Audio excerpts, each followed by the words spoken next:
How many of us have them friends? 9 to 5. 9 to 5. 9 to 5. 9 to 5. 9 to 5.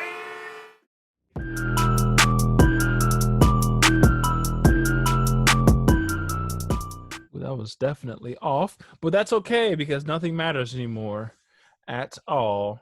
Episode 139 of the Blackest podcast in the freaking land of all blackness, the 9 to 5 podcast, a podcast of the 9 to 5 podcast network with your host or one of your hosts, black hosts from the motherland, Danny. What's wrong with you? What's wrong with you, Kyle? What's wrong with you, actually? Because that's what people have been talking about is what's wrong with you. My light-skinned brother. Goodness. You got Kyle here. And Torrance. It's going to be one of those episodes, Torrance. I should have put my do-rag on. Yeah, it is. I feel like Danny's As a black man, as a dark-skinned black man amongst, I'm not going to go there right now because it is what it is, it is what it is. But we can follow us on Twitter, Facebook, all that shit at 9 to 5 Podcasts, 9 to 5 Podcast Networks. Give us perfect 5-star ratings, or else Kyle will have to do a come into your home history lesson on the Black plight starting from 1619. Nah, it'll be over Zoom because, social distancing. I ain't going to nobody's house. I'm not coming to your house. What are Jehovah's Witnesses doing right now? Are Jehovah's Witnesses still doing field service? I gotta ask because they used to come by my house, my parents' house. Maybe they knock and then back up 6 feet. I don't know. I have a lot of them in my family. I haven't asked. Yeah, maybe you should talk to your family, Daniel. I should, but I could. Be like, hey y'all, what y'all? How y'all doing? So y'all still knocking on doors? But if I ask, they're gonna be like, oh yeah, we're still doing it. So let me tell you about. Yeah, have you heard? The truth. No, I'm not interested. But are y'all? I just want to know if y'all knocking on doors still. What's the national protocol of this? I don't have 3 hours to go over Jehovah's Witnesses handbooks and watchtowers. Speaking of watchtowers, B. Simone. No, I'm just playing. Let's get. Give us perfect 5-star ratings. The views expressed on this podcast are our own and not any former employers or exes of these two or dogs of ours. My people, how are we doing? I'm doing, Daniel. I'm doing. Are you doing or are you not doing? I'm doing. I'm doing. Torrance, how's your hairline? Is everything fine or no? It is. I just I decided to cover up in the beginning because it looked a little crazy, and I think you got a haircut. Looked like you got a haircut, and shit faded though. It is what it is. I got my hat on. My hair is bad. Yeah, so I was like, I'm gonna just put my hair up real quick, and I ain't had time to do nothing to it because I was tired. Kyle, you look like one of them cats from the 70s, like just the fro and the beard just all coming into once. Like this nigga's he's 27. Yeah, he like looks Bob like Ross. 37. Yeah, you giving a little Bob Ross. I can see that. Your hair, yeah. If only I could get the actual afro. The shrinkage is real. You know what I'm saying? Got a little bit of length, but the shrinkage is real. He got 2B hair. He got 2B hair that be shrinking. We gotta just put you in front of like an old Cadillac DeVille. And we're like, this nigga's selling rocks. With like a green pimp suit. Yeah. The real sharp collars. Look like a tour manager of a Motown band. Okay. Well, plugs. Listen to all of our podcasts that we're doing on our own. The Room, Torrance Got Notes, and You Good podcast. All those things are pretty tight as well. Torrance is drinking out of a mason jar. That's fantastic and progressive. Oh, mason jar the gang? Gang. Cheers. It's one of them like white people pop cans that's glass. You ever seen these? Yeah, that looks just like a glass soda can. What's the point of it? I don't know, but it was free and I just took it. But I refuse to use a mason jar. Black History Fact of the Week. I know what I'm gonna get y'all for y'all wedding present. A whole box. A bulk load of a bulk order. We actually went to the warehouse and got this bulk order delivered right from the warehouse. Black fact: June 15th in 1969, Ice Cube's born. So on Monday. Yay. 51. Was he on Twitter acting crazy, or was it? Yeah, he was. Like it was like some Uncle Facebook type of actions. Nice. With some potential anti-Semitism weaved in there. That I heard. That's pretty on brand for any black people over 50. Yeah, so I don't know. I tried not to go to his page because he'd be posting a bunch of memes like an old person, but that's good. It is what it is. That is fantastic. Yeah, old people on social media is it's definitely stressful. Send you out like, why are you sending me that? Like, what is this? Like, why am I tagged into this with 40 other people? Uncle, yeah, right. Like, I don't want to know about. I had this revelation on Friday. Black people's most favorite thing to do is find cousins you haven't met yet. I was on my dad's birthday Zoom call. I think it was, what day was that? I think it was Friday. And there were niggas on there that I have never seen before talking about some happy birthday, Unc. I'm like, who is this? Who is this person? And how do you know who my father is? And they don't know your father. Before they got on that Zoom call, they had a family conversation with their immediate family. All right, now we're gonna get on Uncle Julius's call, and we all gonna say happy birthday to him, okay? That's probably how that went. I'm just like, or they saw him when he was like when they were like 3. That's what it was. Like, when did you move? How old was you when you moved? I was like 6. My little brother, he was 4, and we moved back to Alabama, and then we moved to North Carolina. I'm like, who are y'all? Like, I literally have a tab open on my computer to get Ancestry.com so I can see like family trees. Because I would like to know who you are. I would like to know who these people are. Because then you find out, like, oh, we're not actually related. They just grew up 2 houses down the street from your grandmother. But they basically siblings. And they right. That's your cousin. So that's your great really auntie and great uncle now. It's like, we're not even related. Just say like my sister. We grew up like sisters. Right. So that's why that's my sister. So her kids is basically your first cousins. And because that's we family. That's how every black family operates. It is. It really is. I got family math is like impossible. That. It's like what? It's always funny talking to white people about that too, because I don't think that they do like aunts and uncles like black people do. Like, not at all. White people disown their own family to begin with. That's not my fucking dad. Fuck you. They have like 2 cousins and like 1 half sibling. That's my step sibling, but we grew up together our whole lives. Like, bitch, that's your sister. That's your sibling, dude. She's my stepsister, but fuck her. Like, nigga, you've known her since you were 4 years old. Todd, what the fuck is going on? So much hate. She's a fucking bitch, though. Okay. Weirdo. All right. What else? Oh, Torrance Weekly News update before I get canceled. Let me keep sipping this. Yeah. I mean, you'll get canceled. Yeah, you'll get there. Don't worry. No worries. All in due time. It is what it is. In the news, protests are continuing as we speak. There was another killing of a black man in Atlanta where they burnt down the establishment, the Wendy's establishment that he was killed at. Faux.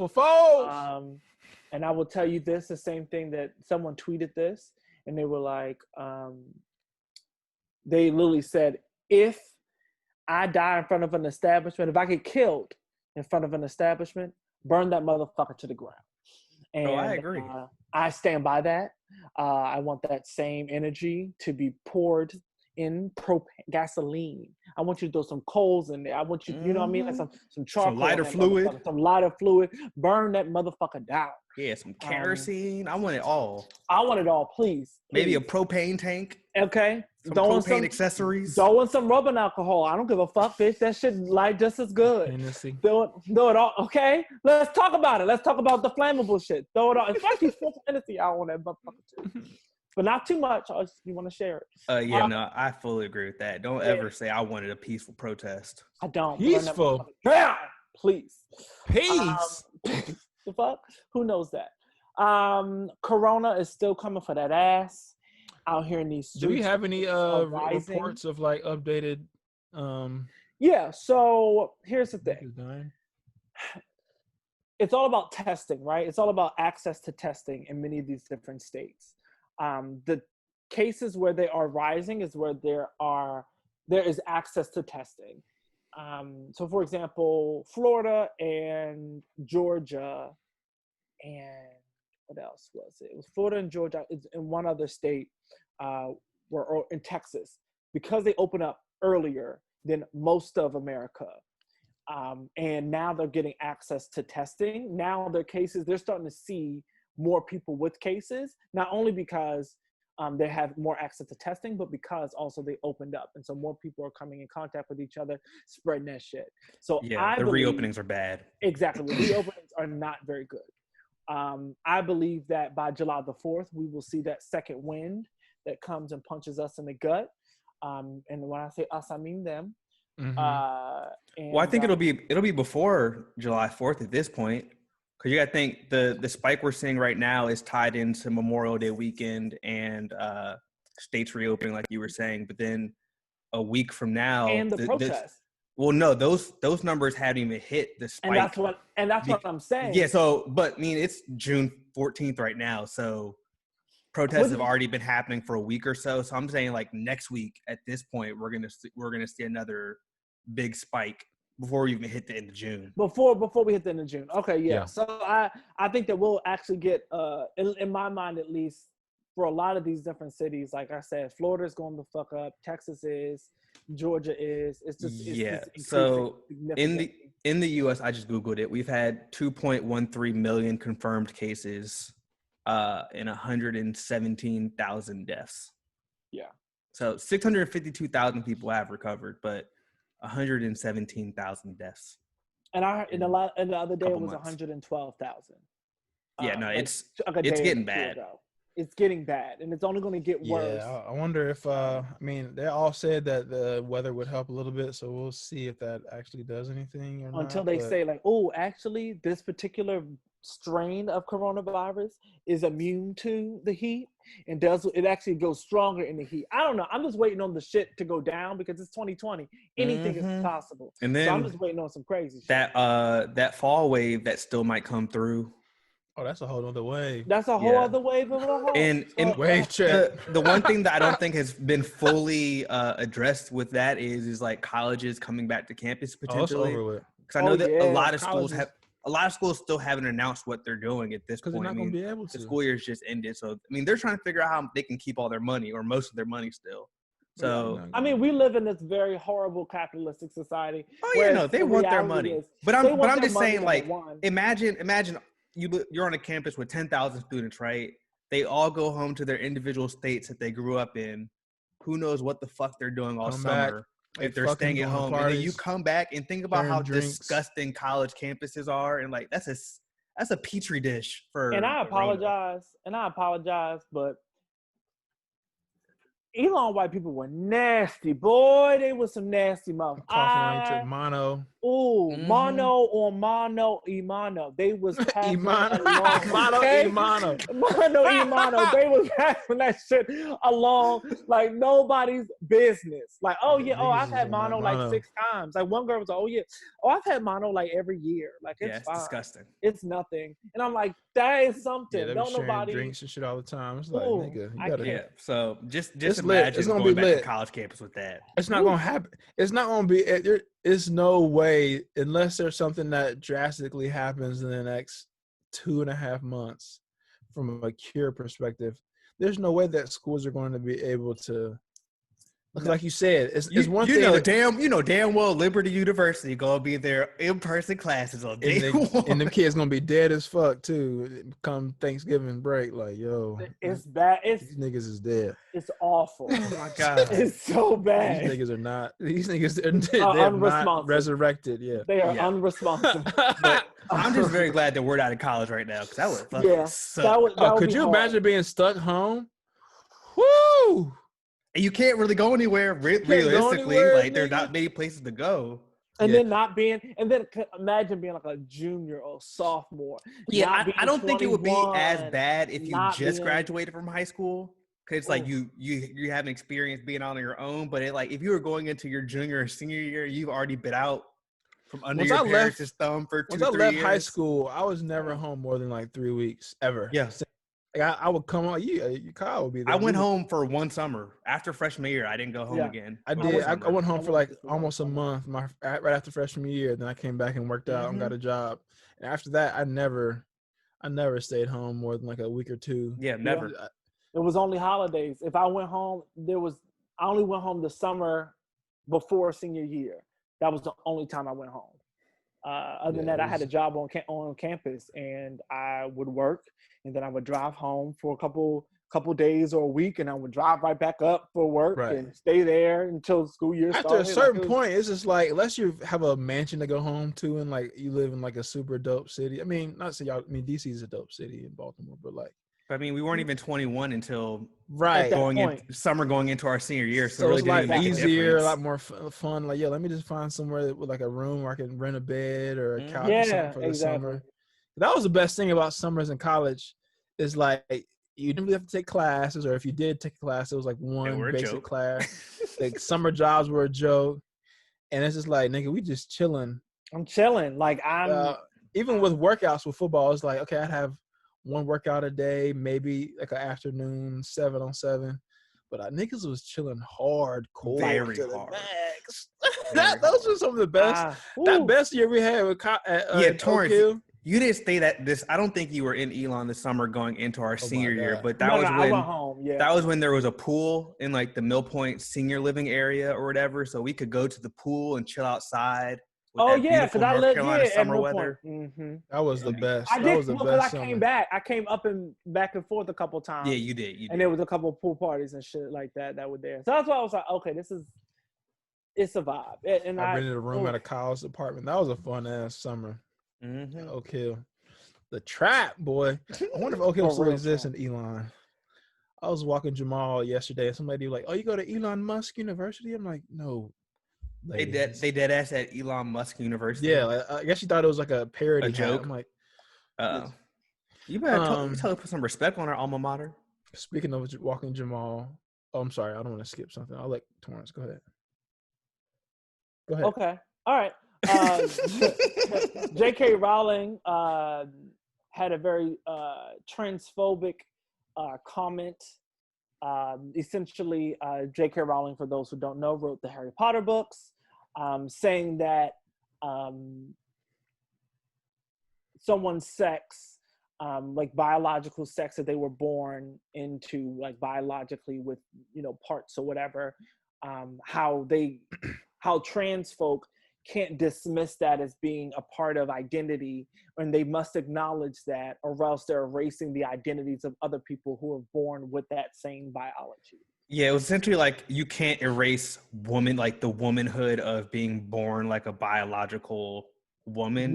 Essentially, right? Yeah. She was like, trans women can't do that or some shit, like some weird. And it's kind of like, to me, it's like racism in a sense. And this is how I kind of described it when people were like, well, what does she mean by it? And I'm like, to me, it's like one of those like, oh no, I'm not a racist, but I think those type of people are thugs. Mm-hmm. It's like, I believe that, and because that's what she was saying. She was like, oh, I support trans folk and I support them, but it's like, I don't really see you for who you are. Right. Yeah. It's like, oh, I'm not a racist, but also those people are thugs. But keep the fuck away from me. Exactly. Keep the motherfuckers away from me, basically. Yeah. From my perspective, I think that I'm not going to even attempt to try to think that I understand where those people come from, because I'm not trans, nor am I like queer.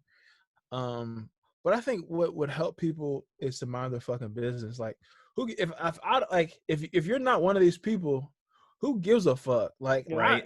I could not be trans. I cannot be queer. I can never step foot in a gay bar, or whatever I choose or someone chooses to do. But that doesn't mean that I have to, like, I don't even say voice my opinion, but like feel negatively about these people. Like, let these motherfuckers.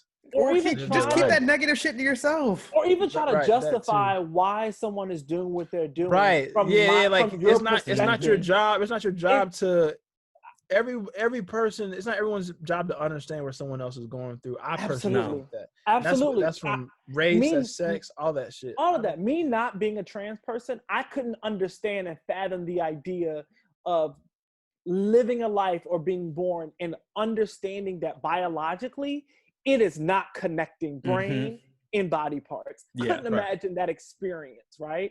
So who the fuck am I to tell somebody that their experience is not valid and who they are is not who they are? Mm-hmm. Who they Or are, why, who they what, say they are. I just don't understand the point of even using the brain power to try to like demystify it. You know what I'm saying? Like, what? It makes no sense. If that's not your gospel, and nor is it something that you subscribe to or you're around, why the fuck do I have to then? Why are you commenting on the shit, bitch? Yeah, What you like, it want? don't matter. Mm-hmm. It don't matter. Like, there's so much other important shit that we could be talking about or like debating. That just because two people want to cut their dicks off, like, if that's what they want to do, I'm sure that's not a painless thing. So if you feel that passionate about not having a dick and you want to cut it off, my nigga, go for it.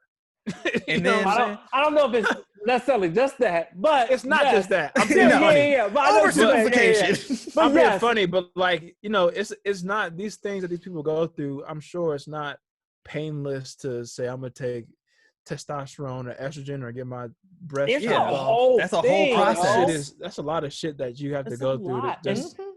And for people to be like, oh, it's a choice to feel this way. It's a choice to be this way. People are choosing this kind of lifestyle. And it's like, baby, that kind of shit chooses you. Yeah. You ain't got, when you feel a certain way, it's a lot to go through, like to choose to be like, and that's what I'm saying. When I've always made this argument, just like, if that's a choice, then you have chosen that there's a part of you that wants to be. Yeah. There's a part of you that wants to be gay. There's a part of you that wants to be trans. You're just choosing not to be trans. That's what you're telling me. You're making the choice not to change, like, your physical makeup into being, representing who that is. That's what you're saying. And it's and people are like, oh, no, that's not what I mean. No, that's what you're saying, bitch. It gotta be, I will say, though, Daniel Radcliffe, who played Harry Potter in the Harry Potter movies, he wrote a statement. It was like, nah, you got it all the way fucked up.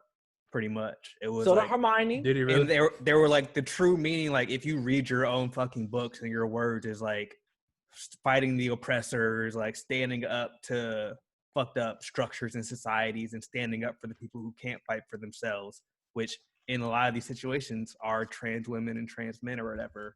And then I think Emma Granger or whatever fuck her real name is. No. Emma Watson. Yeah. And Eddie Redmayne, who was in the Fantastic Beasts, the Harry Potter spinoff. He also had a statement, but all these niggas, don't you? He also played. He was in the movie The Danish Girl, which was about like a trans woman, like back in the 30s or some shit like that. I think it was like nominated for Oscars a couple years back. Oh. So he has like a connection to the trans community through that movie or whatever. But they all roasted her. And they're like, get your shit together. Mind your business, number one. Number two, you can't say I support, but then also don't believe in you. Like, you know what I mean? Like, I can't, and that don't work for me. That's literally like racist people being like, I support you, but I don't support all of you. Yeah. I don't support all of who you are. While we're here, I do want to highlight the I believe it was 3 trans women that were murdered over this past week. I'm sorry, I don't have their names in front of me. I'll try to find them at some point to read them off later. Yeah, that shit's nuts, man. You gotta stop killing trans women, bro. Somebody, like I said, I've said in this podcast before that wasn't. I just was never super sensitive to those things coming up. I don't think that every person, we'll talk about protests too. Like, I don't think every person is an ally to someone that is marching or, fake, or, I just don't, like, for example, for me, like, I've never marched in a Pride Month march or did like a Pride Month bar crawl or whatever it is, or, but I don't think that makes me any less of an ally, and similar to someone that doesn't protest in like a Black Lives Matter protest or whatever. I don't think, trying to bring parallels. But long story short, what I'm trying to say is I think that one, vocally speaking up against that. That's why I was so ready to pod this week, because so much like shit that was been going on with Pride and the Black Lives Matter shit that like I wanted to talk about it. Because I think, not only is it good to support these people, whether they're in your friend groups or not, just even in everyday life, show them respect and shit like that. But also just like speaking up against it, like, and truly, whenever in any way that you actually support these people, like really meaning it. So not that I'm just going to post a rainbow, square on my fucking Instagram or whatever, but like truly when I interact with these people or whatever, like treat them with respect and treat them normal, like how I would treat another nigga that fucks a different sex or, still has his breast or her breast or whatever. So long story short, I just think it's just fucked up. People are like killing.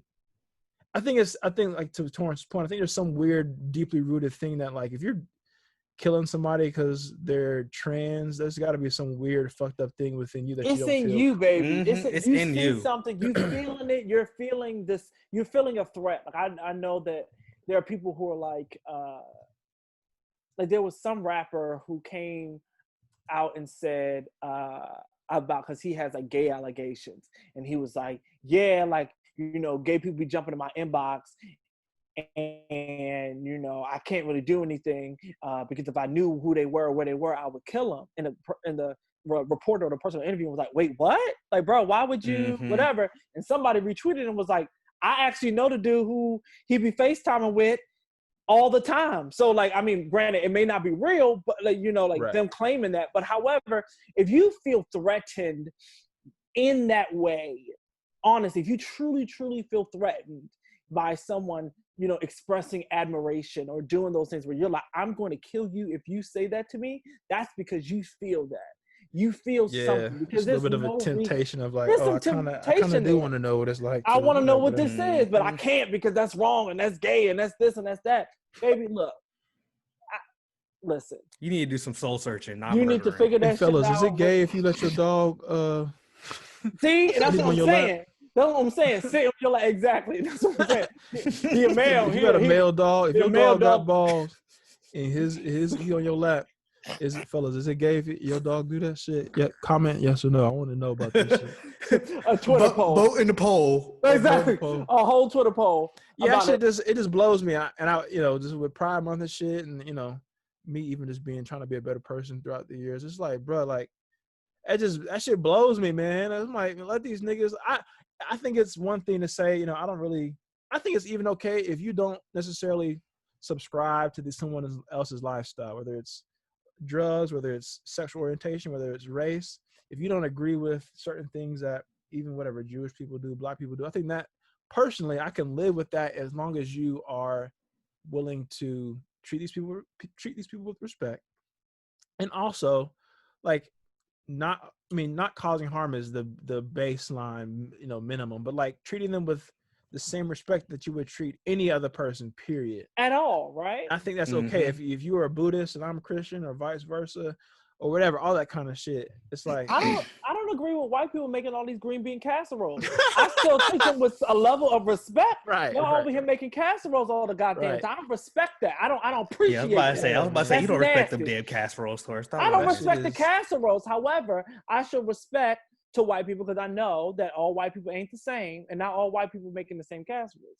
One of my good friends here, he used to be my boss, and he's gay, and he's has a fiance and stuff, and like I try to like always ask about a significant other, because if he had a chick at home, I would be asking about his significant other too, and those little basic things I think. Even as someone, like I said, I might not be at a gay bar doing bar crawls or pride fucking protests, but I think those things are just as important or more important to keeping those people that aren't like myself around and feeling comfortable and know that I treat them and look at them the same way, because no different. I just think that's just so I think it's crazy for Black people to be like Black Lives Matter and all this kind of shit, but then exclude a whole portion of all other Black lives. All Black lives matter. Yeah, man. Like we gotta let these niggas. I always have this joke, like gay niggas, they even have their own like bars and shit. So they're really not fucking with y'all most of the time. So why are we fucking this worried about dudes or theys or whatever doing shit? Like I'm gonna make jokes about you, don't get me wrong, and I'm gonna fucking crack jokes and be funny about it. But at the end of the day, it's about not only giving these people the respect that they deserve, but like definitely at the bare minimum not causing harm to these people. Like that's so fucked up. And that's the thing. And the part about causing harm is coming from, administrationally down, right? Like Trump it's an institutional thing. Yeah, and like on Friday they announced that he was rolling back an Obama regulation that prohibits discrimination against transgender folk who have previously undergone or people who have previously undergone an abortion. So like it literally is an attack on trans folk and women, this particular rollback that he's trying to implement. And it's just like it's a constant thing. It's like because there's so much going on in the world, you're kind of getting swept up in everything. But literally administration and our politicians are creating these laws and these rules that are going to inhibit the progress that that we've been trying to make as a society for so many different years. So for so many years. So I don't know. It's always very difficult for me to kind of discuss all this because it's like, while there's so much progress when it comes to, I think, a level of society's understanding and appreciation and even acceptance of people being exactly who they are, from the top down, it's not given that same energy. So we have to figure out a way for us to flip that, not even flip that, but for that, for the energy to go from the bottom up, which doesn't ever really happen. Yeah, it's like we're trying to push from the bottom level to the top, but they're not coming. We need to be met in the middle, and then we can rise up together. Some shit like that. There's none of it. So that is just. Also, I have the two women's names now. Dominique Remy Fells, and then also Rhea Milton. I hope I'm pronouncing that right. Riah Milton. So from Ohio and Pennsylvania. Yes, to both of those women. Yeah, and it's just awful. It's just niggas should feel real nasty about themselves for attacking women and trans women. To the max, man. Like, to the fucking max. Let niggas do their thing, man. Fucking punk. For real. Yeah, if you're a hypocrite as fuck if you, like I said, try to protest and be pro-black, and then the same exact person then attacks other black people for living their fucking lives. Because, like I said, at the end of the day, what are they from J.K. Rowling to your problematic uncle? What are they really doing to you for you to feel this passionate about speaking up against or even causing harm to people? So I really love y'all. Just want to say that because great conversation. Never thought it was going. I've been thinking about that shit all week. It's just like, damn, everything that's been going on in the world is a perfect time to like niggas to really gut check themselves with the black shit, with the gay shit, with presidential election shit, with coronavirus shit. So I feel like if you are a person and you aren't taking inventory of what you do, how you react to it, how you treat others, and truly is you're a psychopath because everything is coming up on every single day. So like I said, I think allyship and equality comes in sometimes different forms to a degree, but I think there's some certain like pillars that we just gotta be able to not waver from, and there should be like base level agreements across the board. Man, like starting point. That shit matters, man. I think that goes a long way. So I'm not perfect, and I know I've made jokes before, but that's where I feel like today. Amen. Growth. Amen, we call that growth. Starbucks statement. What they say about Starbucks? Then they tell them they couldn't wear stuff. What they say? Well, at first they was like Black Lives Matter, in their public statement, but then they were like, "Hey, but don't bring that Black Lives Matter to your fucking shift. You better keep that shit at home when you come through these Starbucks doors." Bitch ass. You leave your Black Lives at the door. Yeah, don't you bring that shit. We don't want no Black Lives Matter pins or none of that shit like on your schmucks. Like we don't want none of that shit in Starbucks. Wow. And then that got leaked. Because they know who they serve. Yeah, and then that got leaked, and then they're like, "Oh wait, no, people can wear whatever they want at work." Oh, Starbucks. Yeah. I think I tweeted about this. I had a Starbucks ice nitro cold brew with cold foam this fucking morning. You're disgusting. Wow, bro. That was the most. No. Wow. First of all, that was the most disgusting description of your coffee ice order. Nitro cold brew with salted cream cold foam is delicious. I don't want to talk about this anymore. I don't want to talk about this anymore. Look, I'm a grown ass man. I drink black coffee. Okay, but it's black coffee with salted foam. Nah, you said they got a nitro boost on it. What's this? It's just how it's aerated. It's not like it's aerated iced coffee. It's iced coffee. That is aerated. That's an affluent palate. If you're watching this, it's he has an affluent palate. If you're watching this on YouTube, my fingers is how it's. That's money. You can't hide that. What is that? What is this? See, I don't like that. I don't like that. What? How do you describe that? Like for the listeners who nitro, who can't see what you're doing with their heads right now. It's just smooth. It's a little bit more smooth. You had nitro beer before. A nitro black beer versus with a salty regular caramel crust. What the fuck? There's no crust. Anyways, I had that shit this morning, and it was me and another black dude, and I wanted to like cover my face. Oh, nigga, we're not supposed to be sitting here. We're not supposed to be. Did y'all give each other a look like? We didn't make eye contact. If you don't say nothing, we did not make eye contact. But no, with all these corporate fucking companies, everything is problematic. If you think that Nike, just because Nike gave you Juneteenth, but they don't have a bunch of 12-year-old little Indonesian kids making shit, like all these major big ass companies are fucking problematic in some way, form or fashion. And just because they fucking had a statement with a couple paragraphs that they paid some PR chick to write up and put a black square doesn't mean they're fucking about Black lives.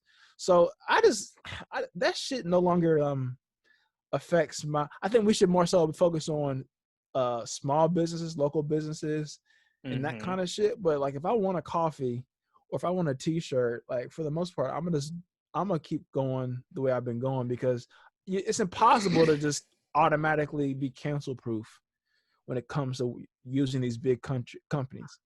I think, to me at least, there has to be an intentional decision on what you're going to cancel, right? Like yes, I get the blanket idea of canceling corporations is not really beneficial because of their strong monopoly on a lot of the markets. Plus that convenience, exist, especially in the convenience of how many Starbucks and most of their practices. How many is most of their most of their systemic practices that allow them to be billion-dollar companies. It's offshoring labor.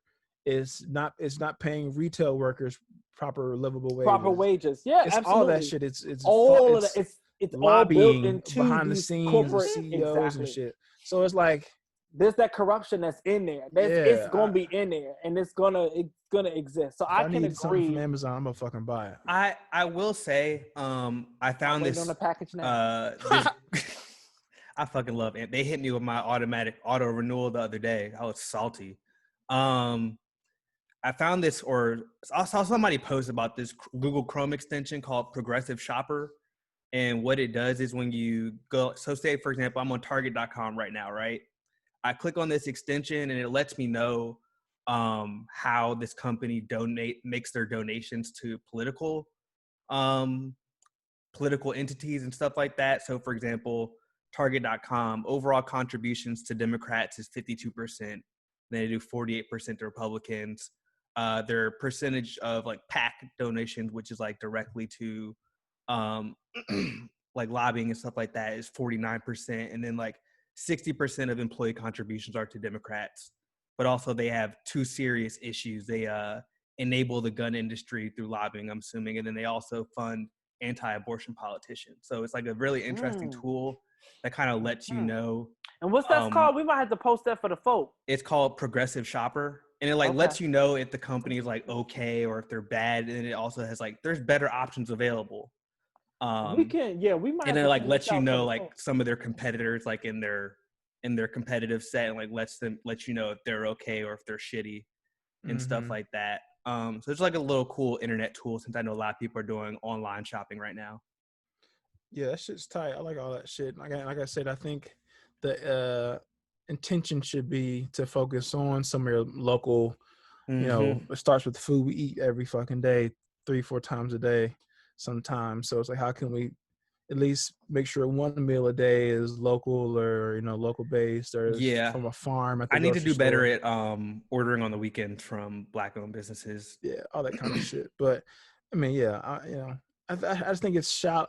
I don't want to sound insensitive, but it's somewhat shallow-minded to say just because this company makes a fucked up statement that let's cancel them. But I got Nikes on, I got iPods all over my fucking house. I mean, and I got, you know, all this shit that you'd essentially have to wear a burlap sack and you couldn't even wear recycled tires on your feet because that's shit labor too. Right.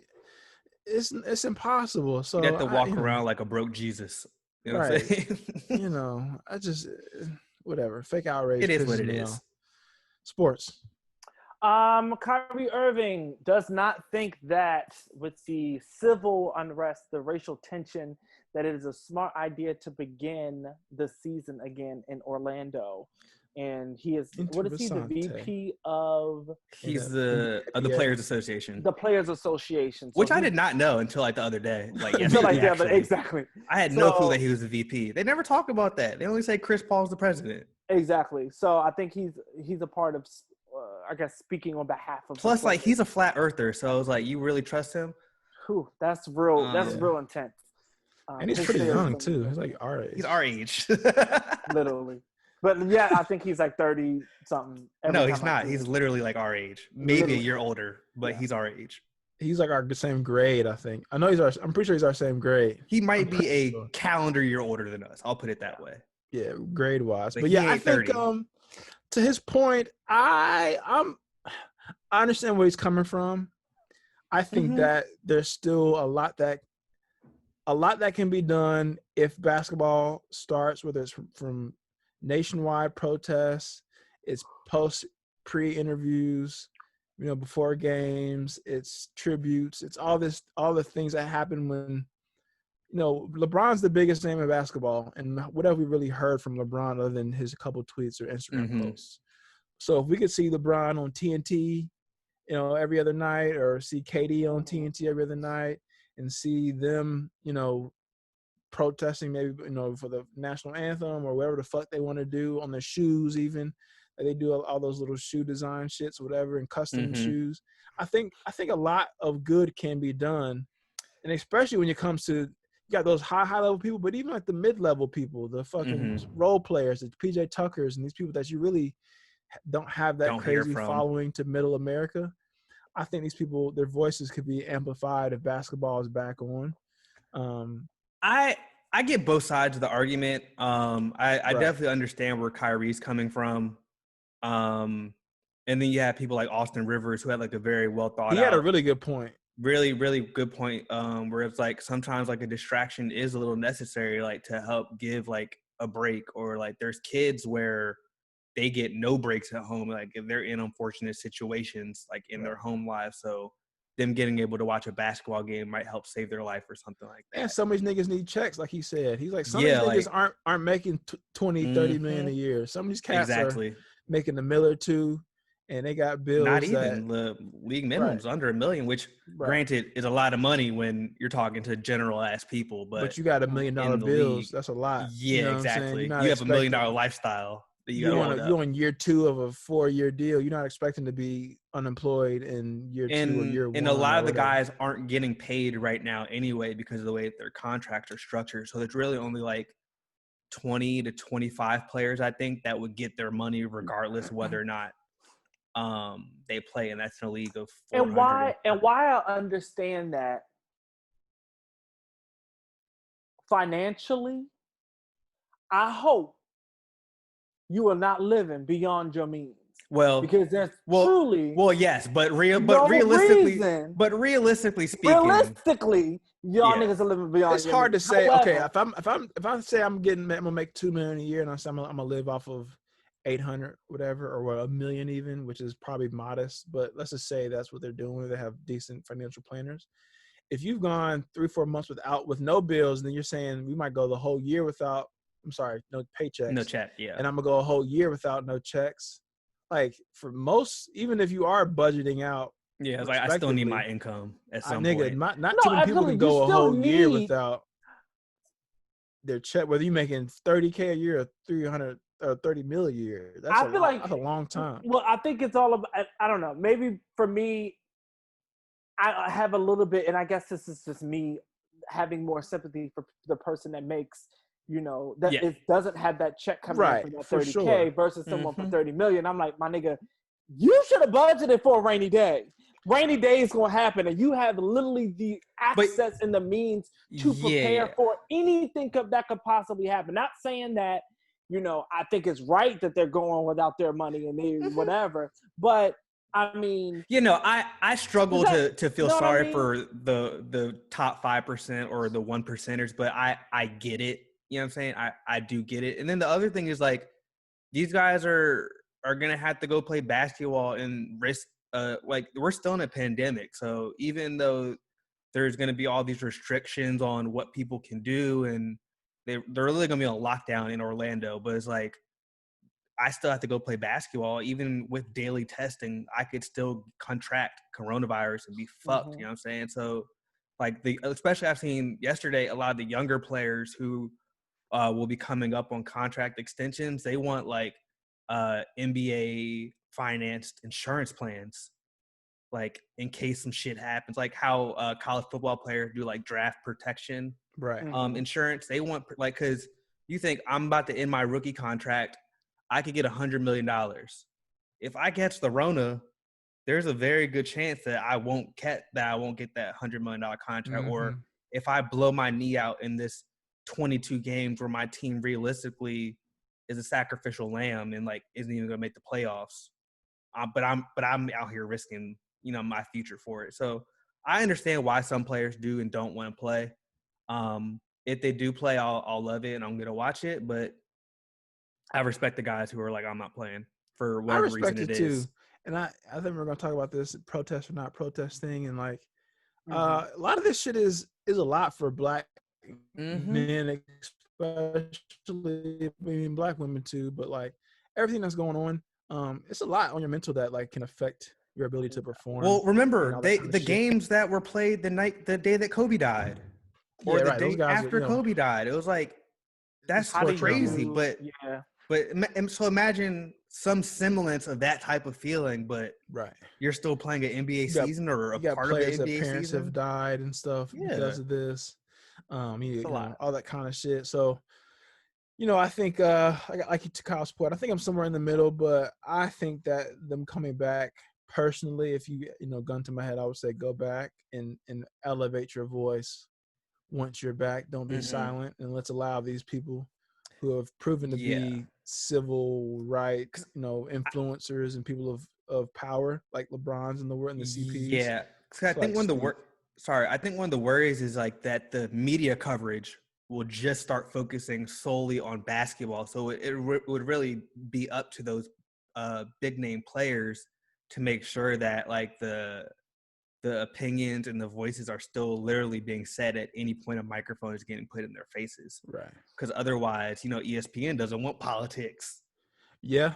In sports, and racism is apparently a political issue to a lot of people in this country. So, you know what I'm saying? Like, I feel like a lot of players like Kyrie might feel like there could be some erasure from the media if they did go back to play. We'll see what they do, though. I think they'll go back and play. I don't think the NBA is ready to not take that check. I don't think LeBron's not ready to not take that check. I think most of these people want to play, and I hope that when they do come back, that these people are able. Like with the UFC last week, there's multiple different protests and people think that people did when they got in the ring. So I think in basketball is way more, liberal in that sense. So I think there'll be a lot of things that they'll do creatively to. It's a player-friendly league. They'll be able to get away with a lot more stuff. Enforce Middle America. That's the thing. Most of us are come from a different place, but TNT is on in Kansas City. TNT is on in whatever fucking Dayton, Ohio. So they're gonna, the fans of the Cleveland Cavaliers that voted for Trump are gonna be forced to see LeBron and KD and others protest and speak their voice. I would just hope that like announcers aren't muzzled. Right. Yeah. At a certain point, they're gonna have to not muzzle these people because they have a lot of that. But NBA, they have a lot more power than probably any other league. Yeah, they do. So it's tough because one player can make such a big difference. Yeah. In your franchise. So if they don't want to play, you can go from first seed to 6. Imagine LeBron being like, "Nah, I'm sitting out. It's over. Bye." It's a wrap for the Lakers. Absolutely. Entertainment. Yeah, entertainment. Sorry, y'all. I'm looking at my phone because I'm just getting some more details. So, Instagram star, I guess, B. Simone is officially truly canceled. Bird Simone, as many are calling her. Not Bird Simone. That's B. Simone. That's not disrespectful of Black women. She has bird behavior from what I've seen. So from what I understand, they're calling her bird for her bird behavior. So from what I'm understanding, she has not only said negative things or ill-advised comments about George Floyd and the protests that are happening. She's also got dragged recently for dissing people that have a 9-to-5 job. But the most recent one is when she plagiarized in her new, what do they call it? A scrapbook? Like a manifestation workbook or scrapbook. That's what she's calling it, a little scrapbook. Well, she's calling it her book. People are calling it a scrapbook, all kinds of things. Like a fucking watchtower. It looked like a scholastic book. Yeah, like a little pamphlet. Book. It looked like one of those books that you make for, like, you write your own story in like first grade. That, you know, like, you staple together on the side. You staple together, like, it's just apparently my third grade year. No, literally. I want to learn how to do cursive. I want to be on the soccer team. Yes, all of that. I want to be an astronaut when I grow up. But see, now, while those children had their own thoughts, those young children, B. Simone decided to plagiarize and take different ideas and different content from these other blogs on Pinterest. And adds it into her space and not give them credit, and basically pretending that it's hers. Bro, she's straight up plagiarized. Like, so I saw the side by sides. Like, she didn't even change the order of some of the questions or like the layout. No, it's just the exact same. That's what I was looking at. That's why my phone was all up in my face. Yeah, I was like, oh, she didn't change much. And it was funny, like this book that got her first $1 million allegedly, that then she was shaming us broke folk for having 9-to-5 jobs. It's all about manifestation, but it's like, but you plagiarized this whole thing on manifestation. That's how she manifesting it. She taking other people's shit. So this is a true scammer. This some scammer shit right here. I saw something that said that her manager was part to blame for it, or like she blamed the designers. She was like, my team didn't know that this was plagiarized. We just sent it over to the designers or something like that. And speaking of her manager, there's a video of her manager taking somebody to Smalls Claims Court for canceling an event, right? What? However, she was claiming that the person who canceled said event needed to pay her money for the flight that she had and all this stuff because she didn't know that the event was canceled. So the judge was like, when does this say the event was canceled? And she showed her and she said, okay, that says April 14th. What does it say on this post that you posted on your Instagram? April 14th. So you knew it was canceled on April 14th, yet your meeting with her was a week later. So you're not getting no money. You're not getting anything because you came in here, you perjured yourself, and you lied. So you're getting nothing. Goodbye. Little ratchet judge shows go crazy. I love them. Wait, it was a judge show? Like oh, yes. Yeah, I let them judge. One of them, like, little ghetto-ass, like, Judge LaQuisha or something. I got some ratchet-ass judges now. Like with nice little sew-ins and shit. But yeah, man, I think a lot of these motherfuckers, man, like, I think if I knew B. Simone, I'm sure I probably would like her to a degree or whatever. As a probably person, a very nice person if you like talk to her one-on-one, maybe. I think you just, as someone that's like not really, like B. Simone, yeah, granted, she probably makes a good living, a lot more than the normal person. She's, a little bit older than us. Kudos to you, Black woman. But you can't like cap on people, especially when you're not really balling like that. Because like a year's time could get you from making your little first million to working at somebody's. You know what I'm saying? Twitter giveth and Twitter taketh away. Right, like you're not Jay-Z, you're not Beyonce, you're not someone that's ingrained in the culture to where we really need to have you. Like, and we're willing to forgive you. Like you just got your first little bag. So like, I hope you can humble, make it stretch. Man. Yeah, like be humble. Like don't be trying to like cap on niggas because. Oh, a 9-to-5. A lot of niggas with 9-to-5s are up late as fuck. A lot of niggas with 9-to-5s make probably more money or than have make. Side jobs or traveling or traveling. Just because you don't know what the fuck it's like to have a good job probably doesn't mean that niggas with good jobs don't travel all the time, take red eyes, get home late, go into work with 4 hours of sleep or whatever the fuck it. Hustling just as hard as you. Lawyers. Like, just claim that you hustling. Imagine all the times like you seen Chris leave the office at 12 o'clock at night on Instagram and shit like that, and other niggas that are lawyers that have quote unquote 9-to-5 salary jobs but are working their fucking ass off.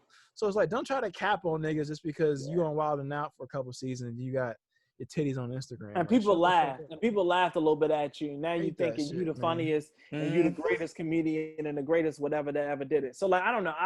I personally don't like you said, I don't know B. Simone. I don't know her personally. I don't even follow her. I just see people tweeting about her all the time. Yeah, I think that, you know, maybe she will be cool people, but I'm like, girl, relax. Like you haven't done anything where it's like, ooh. Right, because if you were really on your shit, you would have caught this. If this is something that this whole manifestation, I'm a boss bitch, all this stuff, you would have caught these. If it was real. Right, or you would have, because you would have created them, not you wouldn't have had some firm making up. Because now this shows that you probably just wrote a couple different little pages with somebody else, had your picture on this little shit, and then had someone else do the rest and put your name. And let somebody do it. Exactly. Right. If you're claiming that it was the designers, everyone they did it their way, whatever, you didn't have a hand in as much. You're looking like a fraud either way. Right. Exactly. Right. And plenty of people write books and have writers and shit like that help them write. But it's still their story. But something that glaring, come on, bro. So I just think as someone that's trying to be somewhat, I don't want to say famous, but successful in entertainment, that's something that I would never do. With your pants on the ground. Yeah, you don't try to cap on people because all you have is fans. That's all you got. That's what you have. It's like, why would you shame the people that support you? Right. That's so silly. Because how many people that support you don't have 9 to 5s? Oh my gosh! You know what I'm saying? Besides your friends, and they're not giving you that. They're not giving you that money. Right. Your friends gonna sit in the audience while they got their other bookings? Hell no, stupid hoe! Don't do that. 9 to 5 niggas got you that $1 million, sis. So what they say? Don't bite the hand that feeds you. Shut up. Yeah. The hell? Literally. Stupid asshole. Dave Chappelle came out. Torrance getting canceled. I'm getting canceled. I'm pissed. I don't like ignorance. I don't like stupidity. And this is what stupidity is, especially somebody who is being very meticulous, trying to be meticulous about the way that I'm entering into the entertainment industry. And for people to go in and act a damn fool is really stupid. That's a lot. Dave Chappelle had a guess a comedy special on the YouTube. It was a special. I ain't gonna call it comedy. I wouldn't. That's why I said I guess comedy. Wasn't necessarily. It was more of him calling a spade and venting. making you bitches squirm. Is what I would like to refer to that special that was on. It's on YouTube. You can access it there. It was 8:46. 8:46. That's what it is. Like 8 and like the time. The time 8:46. It was a gut punch. It was riveting. It was thoughtful. It was interesting. It was so entertaining.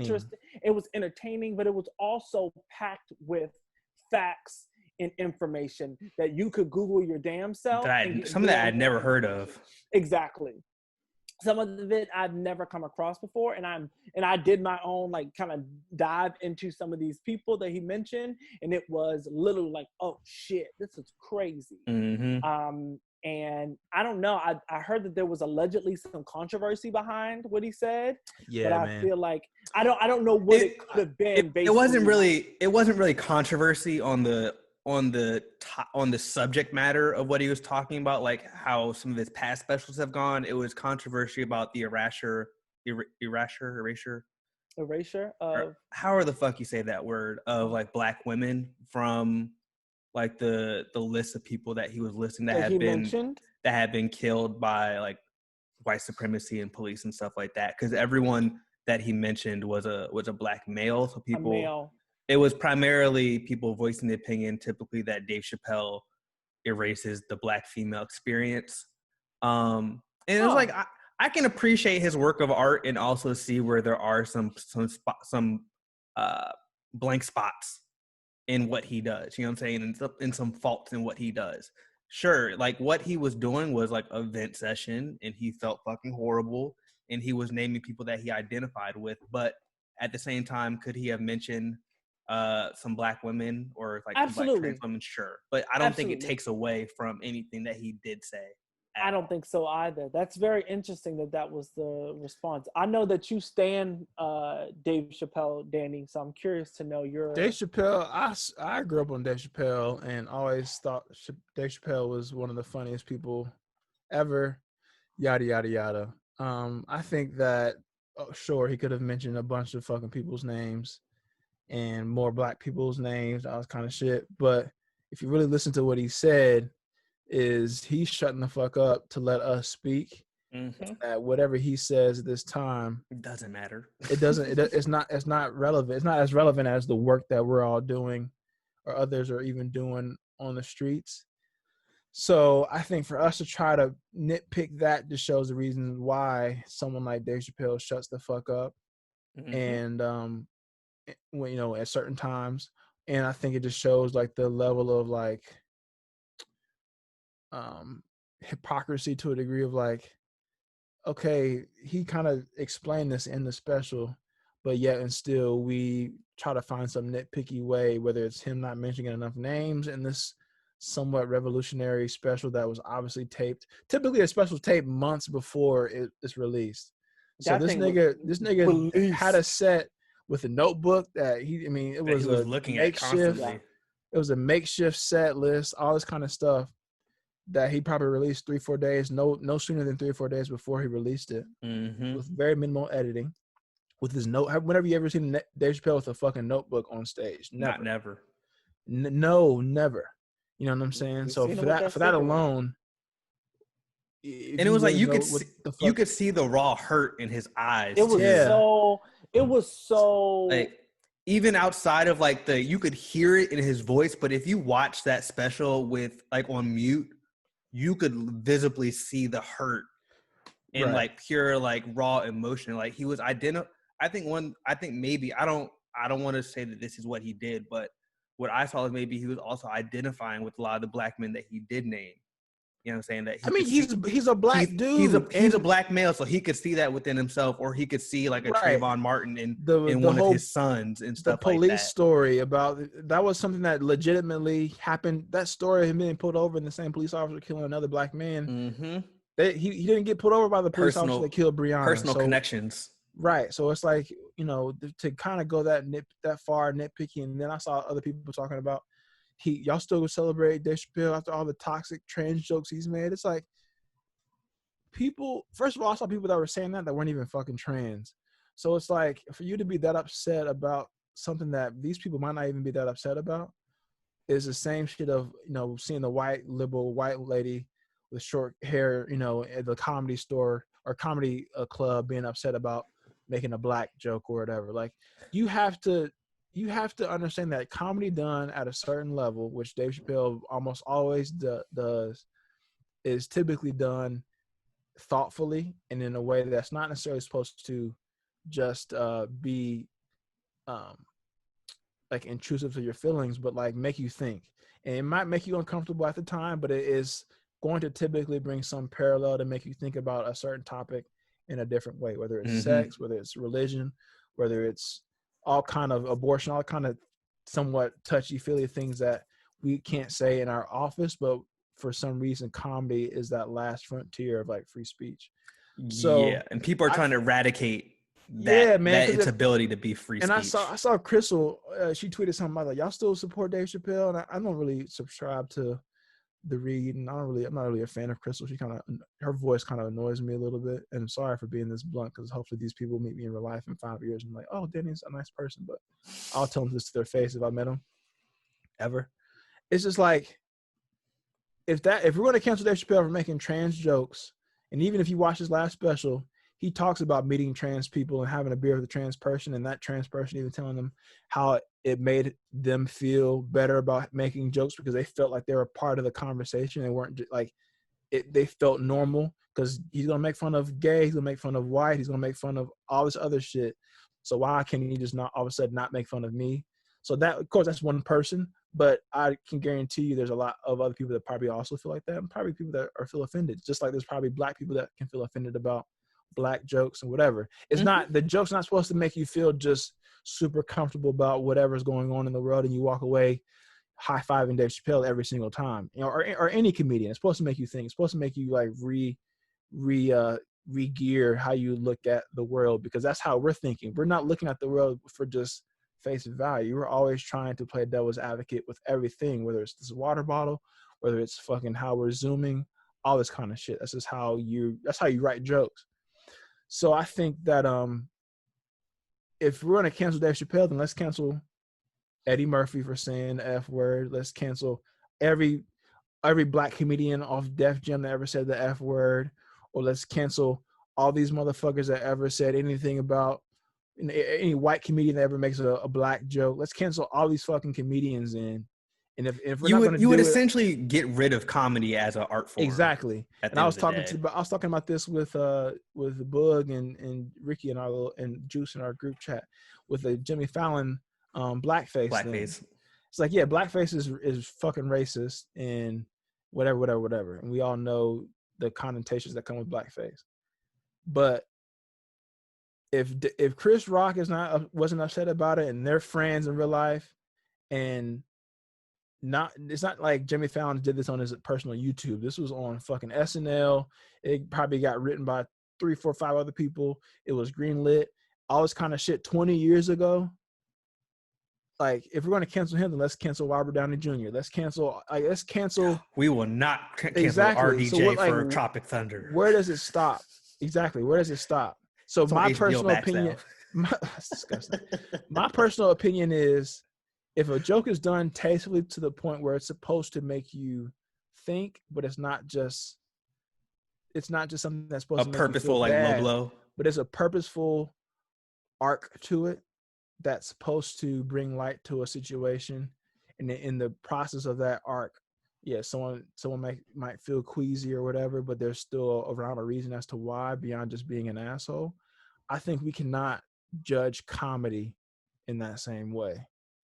Personally, if you're just someone that's not funny, but you're just using, the N-word, and you're a white boy, or you're making abortion jokes, and it's just like, wow, like, okay, this is like low-hanging fruit, then yeah, you're gonna be, because it's not funny and it's no real creative license to it other than you just wanting to say the F word or something like that. So that's my comedic rant, and I'll probably need to talk about it on my own podcast.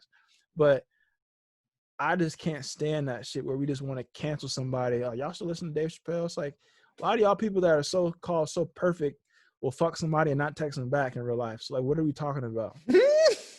Want to cancel somebody. Like, you take their fucking sex, but then, ghost them. Or just the basic humanity shit every single day, but you cancel somebody off of jokes. Like, kiss my ass. I can agree that the scope of comedy expands beyond what is when it's done within comedic art form, right? Similar, like you said, Dan, like if there is an arc, if there is a story, if there is a reasoning behind mentioning the, I guess the minority or the, oh my goodness, the oppressed in a way, right? When you're mentioning people who have experienced oppression in an immense way, by mentioning their experience or discussing that in a comedy set, in a comedic way, it will often be misconstrued, no matter what. Somebody will take offense to it. Someone will say, this is not okay, no matter what, in my opinion. And I think that with Dave Chappelle and other comedians who have said things that have targeted the oppressed or included the oppressed in some of their jokes, there leaves very little room for error, right? There's no room for error in that space. Yeah, I could agree with that. But there is so much that can go wrong in that space. Like you're literally like just kind of walking this tightrope that is the smallest string you've ever felt. Like in high risk, high reward. Exactly. Take certain topics, it's high risk, high reward. And Torrance, I think that there were two very important words that you used. You said if they're the target of the joke or if they're included in the joke. And I think that kind of being purposeful with the direction of when you're talking about an oppressed group, which route you're taking, whether or not you're targeting them or if you're including them in the joke. I think that those are two very different things, but I think that there's really realistically a thin line in between them. And I think that people struggle to see the difference in between inclusion and targeting when there's a joke about an oppressed group. But absolutely. I think that was like the language. I just really like the language that you used there. Yeah, I feel like that's what it is. It's about how people of, a cis black male, straight black male, someone who, identifies as how he identifies, but then also has a layer of, he feels like there's nothing that's off limits. Mm-hmm. And I think that is admirable and very difficult. Like, you're challenging yourself in this world of political correctness where one thing will get you canceled, one thing won't get you. Don't give a canceled, fuck about getting canceled. Exactly. And I think that there's no fear of that. I think that's what makes him so much of a threat to so many people, is that he don't care. He gonna say what the fuck he want to say, and there are going to be people who agree with him. There are going to be people that disagree with him, but there are also people that are going to listen to him, and hear. In the problem is that they don't want people with a platform to say these things and not and have it target these groups, right? Mm-hmm. So, for example, in my opinion, the reason that there's sort of this backlash from him, like, yes, he could have said the black women who had been persecuted and killed and lynched by the police, definitely could have said that, but I think the backlash is like, Dave Chappelle, why aren't you saying this? You're Dave Chappelle. You're him. You're who he is. You have a platform. You can speak to this. You can mention these people's names. You can make this change happen. And when someone does not do what you want them to do, expect for them to do, or hope that they do, then we have a problem. Mm-hmm. And I think that in my opinion, I think that it would have been nice if he mentioned these black women's names. Absolutely. But do I think it's a problem that he didn't? No, because that's his comedy special. That's his special. That's what the fuck he wanted to talk about. You don't go on someone's TED Talk and say, hey, well, you excluded this and this and this and this in your TED Talk. No, the fuck you didn't. So this is his TED Talk. He's talking about it because that's what it felt like to me. It didn't feel like a comedy special. It was his fucking TED Talk. He was telling you about these experiences that upset him, that pissed him off, that were connected deeply to his experience as a black man in America, that was rooted in his community, that was rooted in his family, that was rooted in so many different things that were connected directly to Dave Chappelle. Mm-hmm. So no, he did not mention these women's names. And yes, it would have been fantastic if he did, but he fucking didn't. And it's okay that he didn't, because we're saying it. I'm saying Breonna Taylor. I'm saying Sandra Bland. Yes. I'm saying all these names, and so is everyone else. And just like he said, talking about, who was it? Don Lemon, like, where are these celebrities? So he's like, you don't fucking need me to say it. People out here doing better than I am. Y'all out here in these streets. These are the people that you need out here in these streets. The community is out here. Those are the people that are saying these names. And that's why it doesn't matter to me if Dave Chappelle said those names or not. So that's how I feel. Yeah, that shit kind of pissed me off a little bit. Okay, Deacon. You got some water? No, it's irritating. A lot of things irritated me because it's like, I just don't like the fake social justice. It's so much the funny hypocrisy in people. It's just like, there absolutely is. And the funny thing was, he said it in the last special where he was wearing that green jumpsuit. He was like, even if you, sticks and stones, even if you hate what I'm saying, you still had to click on my face to watch this shit, and you still watched it at the end of the day. So it's like, when I watched it, people are saying all this shit about canceling him, but it's like, but you're still watching the content. 16 million people viewed his post the last time I looked. When I watched it, 16 million people viewed that special. So it's just like it's just a weird woke culture thing that I know that I'm, whatever, y'all make fun of me and stuff, how I'm toxic or whatever, but it just kind of pissed me off a little bit, seeing some of these it's like soft ass, just like fake righteous people. Like I said, these be the same people who, treat their peers not the best, or partners not the best, and whatever. But all of a sudden, just because someone didn't mention every single thing that you wanted to mention, they're canceled, or they made a joke about something that you're not comfortable with. That's null and void. Like, you didn't have to fucking I might have said this either on our podcast or with friends or whatever. Like, I was talking the same conversation about Jimmy Fallon. It's like, for comedy, realistically, unless someone does something truly just like personal, there's a recording of Jimmy Fallon saying nigga and fuck these niggas. I can't stand when I have niggas coming into the show or whatever. But there's a joke that he attempts or he does that maybe doesn't go as great, after the fact, or even as it's coming out. I'm not going to, me trying to like actively go and cancel somebody for trying. Comedy is so hard. Making people laugh and and touching topics that we can't. People don't go to comedy shows to hear comedians or movies that see comedians talk about lunchtime conversations at work, or talk about it might be a dinner conversation, but we're not going to talk about the typical dinner conversation with your parents around your football practice. We're going to talk about your football practice, and then all of a sudden your brother comes in, he's high, and his phone buzzes, and it's his boyfriend. And your mom didn't know he was gay. Like that's what's supposed to. That's why you go to a fucking movie. That's why you go to stand up. So if we try to take that out of stand up or movies, or fucking late night TV or whatever it is, like what do we have left?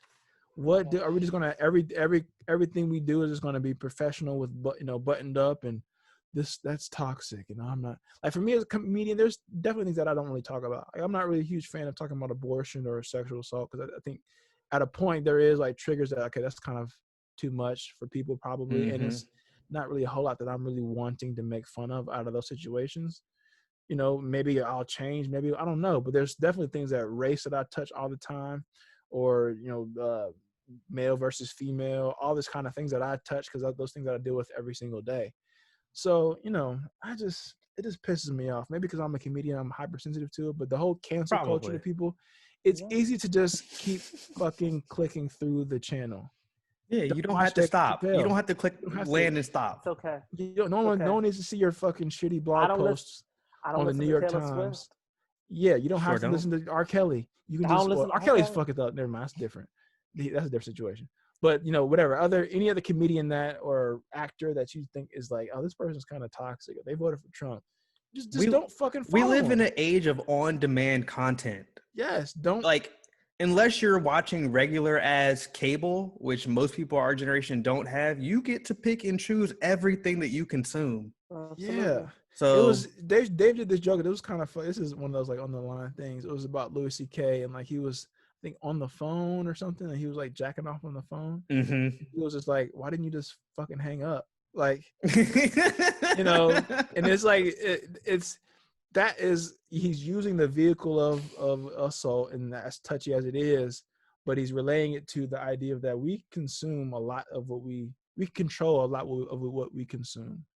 So that is an oversimplification of a traumatic situation. Where he had no right doing that, but also, girl, hang up the phone. Right.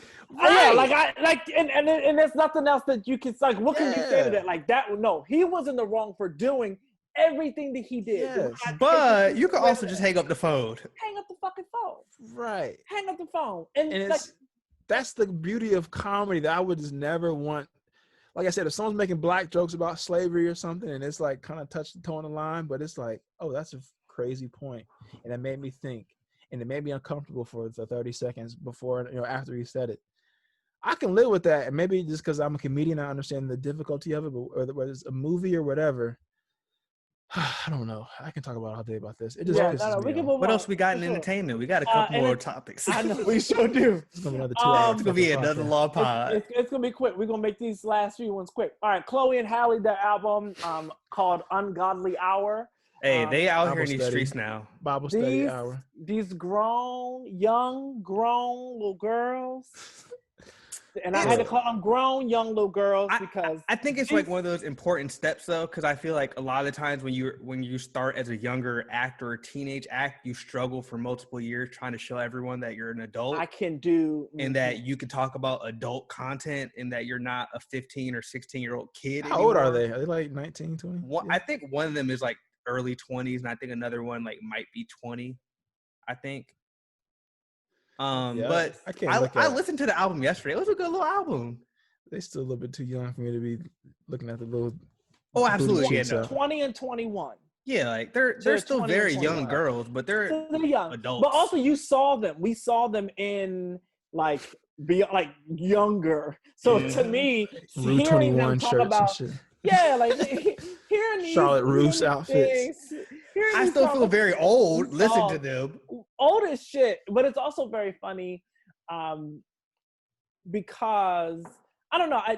Ungodly Hours is so funny. It's true. You can't say demon time. You got an hour and that's it to be ungodly. It's on this ungodly hour. And I had to go straight to Bible service after that name of that album. Worldly hour is gonna be the bonus. Because I was just like, oh my God, these kids. It was like, oh, it's 12 o'clock and you calling me to play with your. And I said, oh, yeah, 12 o'clock. 12 o'clock is so early. No, I don't know. I don't know if it said 12 o'clock. I don't know if it was 12 o'clock. I hope not. Niggas just get to the spot at 12 it's o'clock. It's late night. Right. 12 o'clock. And I don't know if it said 12 o'clock. I can't remember what it was.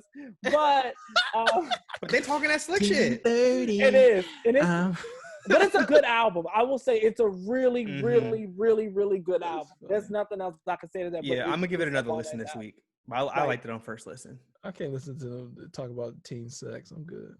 Well, they're also not teens. They're adults, Danny. That's the point. So like, that's what I'm saying. They're not necessarily teens, so they're not. No, shout out to them. It's good. It's dope to see people. I mean, they're so young, that's what it says. It's 4 o'clock. Excuse me, I apologize. Okay. It's 4 o'clock. You sending me too many pictures of your baby. Are you drunk? See, it's like oh my what is goodness. it? So now, what's the O? Now that's what we need to figure out. See, and that's what I'm saying. It's that'll be the next album. That's the next thing when they say it.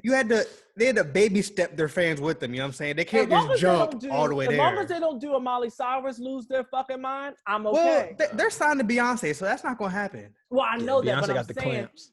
But you know that those Beyonce other like childhood stars who needed to separate themselves from their childlike, viewpoint of who they are. Mm-hmm. But I also think that they get to express themselves as adults a bit more often as well because they're on Grownish, which portrays college students and stuff like that too. So it's not like they're that show a lot. I stopped watching it in the second season, but it's not like they're on like Disney Channel. You know what I'm saying? Doing like a Hannah Montana talk about drugs for 12-year-olds and relationships and shit. So it's a nice little preteen. It's like a little mature. Yeah, it's still Degrassi-ish. It's still very Gen. It's too Gen Z. I think that's why I had to stop watching it. Yeah. I was like, these kids are clearly literally a different generation. And they're talking about shit I don't know about, so I don't know. Yeah. Shout out to them. Yeah, shout out to Beyonce. She also addressed the class of 2020, had this very long 9-minute conversation. And was it memorized or did she read it? It was, I think she read it, but Beyonce. I think it was very, shut up, bitch. You're rude. Why you call me a bitch? You're a bitch. Not you. I'm talking to that one, the other one. Wait, I literally didn't say anything. Because Kyle's an asshole. Because I didn't say anything. He said, did she read it or was it memorized? Oh, I think she read it. Made the face. I'm just saying because when you memorize it, you can add more to the performance of it. You know what I'm saying? And she did. She added into it. It was Was there background music? No. Oh, okay. I was just checking. I haven't seen it, so I just need to know the details. It was good. It was 9 minutes. It was very thought-provoking. It was very encouraging, not only for the class of 2020, but people everywhere. I think everyone should watch it. Beyonce's, it was very, very well done and well written, whoever wrote it. I'm sure she had some hand in it, but whoever wrote that shit for a fantastic job. The Five Bloods. Woo! I have not seen it yet, but Danny, it is on my list. Spoil it. No spoilers? There will be no spoilers because Torrance and I have not seen it yet. But I heard it is great. I'm just saying. We also have to warn the listeners. You know okay, so I'm not going to spoil it, but I think this was a hot take I had yesterday after 3 IPAs talking to somebody, but I think it still stands. This probably is Spike Lee's best movie since Inside Man. Which not saying a whole lot. That's like 15 years though, so not saying a whole lot because he's the had best movie since what? Inside Man. Huh? I mean, honestly that's one of my favorite Spike Lee movies. BlacKkKlansman was cool. Oh yeah, he did do BlacKkKlansman. But I think this is better than BlacKkKlansman. I think the She's Gotta Have It was fine. Chirac was kind of like, what the fuck is this? But I think this edges out BlacKkKlansman a little bit, and I think it's the acting is almost too good. Mm-hmm. What's that boy's name? What's the old man's name? LeBron's daddy, Delroy Lindo. Delroy Lindo. That's my home. It's traumatic. Why? That's like Crooklyn. Please watch it tonight. No, Paige and I are watching it asking you, tonight. like, watch it tonight. Paige and I are watching it tonight. Because the timing of it, it makes you feel some kind of way. Mm-hmm. There's artistic things that's done that like that if you don't know Spike Lee, you wouldn't necessarily catch with how they place characters and shit. Like, just watch it. I am very interested to see it though, because I've personally found that I don't really like a lot of Spike Lee movies, like realistic, like to keep it a buck. Like a lot of his movies don't do it for me. Really? I really enjoy Spike some Lee. of them do, but a lot of them it's like meh. Some of the classics I like. There's some that I have not seen that I want to watch. The thing about Spike Lee's movies, they're just so heavy sometimes that like it's hard to just say I'm gonna watch it just on a Sunday night. He's done well though with like war type movies, because he did Miracle at St. Anna, I believe, and that one was pretty solid too. Yeah. So just watch it. It's super relevant. And if you love Delroy, you're gonna love Crooklyn. If you ain't never seen that, I hope you do. Yeah, I went and bought a hat from 40acres.com. I was like, it was a lot. The movie was a lot. It was wow. Okay. I'm excited to watch it though. It looks very good. I was already excited to watch it. Just knowing what it was about and like watching the trailer, because I watched all the Black trailers. I'm also very excited because you never one, you don't see a ton movies about Vietnam in like comparison to World War II, or even like the wars in the Middle East. Even the wars in the Middle East at this point, but you really don't see Black people from a Black vantage featured point? very like, often at all in war movies. And so I grew up watching a ton of war movies with my dad, so it's like one of my favorite genres of movies. But to get to see Black people in war movies like that truly excites me. At the actors were great. The actors were very, very Black. The people, I mean, the acting, it's like emotional. It really had a good cast in it. It was no shortcuts in that aspect of it. Because sometimes, like you said, we make jokes about Tyler Perry, and it's like the budget. What was the budget for this? Yeah, how much time they spend filming this? This shit was fish out. I can't remember the young man's name that was in it too, but he's popped up on a couple different. He was in The Last Black Man in San Francisco, but I don't remember his name. Yes. That dude he's just fucking watch it. It's crazy. It's fucking crazy. John Legend versus Battle Juneteenth. Yes. Juneteenth, Alicia Keys, John Legend. I'm gonna watch because I like John Legend and I like old school Alicia Keys. So I'm hoping she pulls out some from her hat. Wait, are they gonna be playing and singing? I don't. They said it's like a piano battle, so I'm assuming that they'll each have a piano on them. I don't know how that's gonna. Well, because they're both pianists. Exactly. That's why I asked. And I want to say like I want to say the poster cover art that they did had a piano on it, or like some like piano wood grain. So I'm gonna assume. I'm gonna be like New York. Oh no, not you. She starts singing because I would wonder if they're gonna be in the same room. Here's the thing. Oh God, my hot take is that Alicia Keys' first album is one of the greatest R&B albums holistically that I've ever heard. It's easily a top 10 R&B album all time. Songs in A minor, one of the greatest, and she sang those songs fucking down. But today, Alicia, where we go? Her singing isn't as on par, so I wonder like how much of it will be like how Kirk Franklin and Fred Hammond were with actually like singing versus like playing some of their tracks. Yeah. Versus how like a lot of the rappers just like played their stuff all the way through and didn't even like rap over the track. Exactly. Yeah. So I will be very interested to see how it works. I mean, granted, Alicia is married to Swizz, who runs Versus with Timbaland, so maybe they'll have like some extra setup type of thing. I'm hoping so. I figured they'd have a studio in their own house. Yeah. Oh, absolutely. So maybe John will roll through that, and hopefully they'll do it in person because it seems to be better when the two people are in one room together. But just in general, I think that's going to be a great day. I love John Legend. He's one of my favorite male R&B acts of all time. So I'm gonna go with John Legend. Just I think that his catalog stretches a little bit longer too. Yeah, in terms of more current hits. I'm gonna say Alicia. I'm gonna say Alicia Keys only because. Well, no, I'm gonna say Alicia Keys personally. I So think she John started Legend, a few years before him, right? She before was he close. did. She was Exactly. closer to like 2000, Earlier, 2001. well early, And then there, he was like 04. So he was like a couple years like after push her. it. Exactly. So to me, Alicia Keys had a little bit more of a cultural significance as far as her experiencing her music during that time, like Diary and like Songs in A minor and a couple other. Alicia gonna come in there with a little punch. Even the I Am album. Even I Am. Your exactly. secrets. But I'm gonna rock with John Legend. I think it'll be a close battle though. I think it'll be a two pointer, 2-3 pointer either way. It'll be close. You said what? Nothing. Probably not. I also, saw that she just got a breast reduction, so she's probably recuperating from that. Sure. Hey, y'all trying to get more tattoos, man? I'm trying to get tatted up, bro. I might at some point. You are tatted up, Torrance, right? Yeah. I'm gonna get a couple. You have like a chest tattoo, right? Yeah, I got a chest tattoo. Yeah. I'm thinking about get some on my hands, man. I'm feeling real dangerous. All right. Also, real dangerous, bro. Also, Nickelodeon said SpongeBob was gay. Damn, man. I'm just playing. We all knew he was gay. SpongeBob like that nigga that you knew was gay. It's like, okay, nigga. They took care of the clan, Patrick. Right, there's a whole episode where they were co-parenting. Like from the very beginning of when they co-parenting and he's doing all this stuff. He ain't never tried to fuck Sandy. They said he's Sandy queer. might be gay too, though.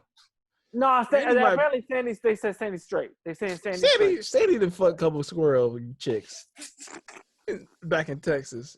I mean, yeah, she wasn't from Texas, so ultra conservative. Yeah, I don't know. She done brought a couple of little squirrel joints back to the dome, like. Hey yo! Couple. Sandy, bro. Sandy, come on.